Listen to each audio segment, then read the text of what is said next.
ભાવનગરમાં મોડી રાત્રે ટ્રિપલ અકસ્માતની ઘટના આવી સામે. ઘોઘા રોડ મોટા શીતળા માના મંદિર નજીક કાર અને બોલેરો વચ્ચે અકસ્માત સર્જાયો, જેમાં રસ્તા પર પડેલી સ્વિફ્ટ કાર સાથે બોલેરો ગાડી પાછળથી ઘૂસી આવ્યો હતો, જ્યારે રસ્તા પર પડેલા ડમ્પર પણ 100 મીટરથી વધારે દૂર ખસી ગયો હતો. ત્યારે સ્વિફ્ટ કારમાં બેસેલા બે વ્યક્તિને સામાન્ય ઈજા પહોંચી હતી, જ્યારે બોલેરો વાહને બીજા પણ વાહનોને અડફેટે લીધા હતા તેવું લોકમુખે ચર્ચાઈ રહ્યું હતું. અને બનાવ અંગે પોલીસને જાણ થતાં પોલીસ કાફલો ઘટના સ્થળે દોડી આવી ધોરણસરની કાર્યવાહી હાથ ધરવામાં આવી હતી.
ભલે ગાડી આપડી છો પછી પડી એવું છે. હા, ભત્રીજો હતો.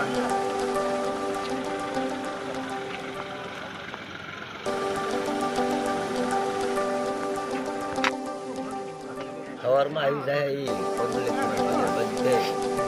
બધે કરશે.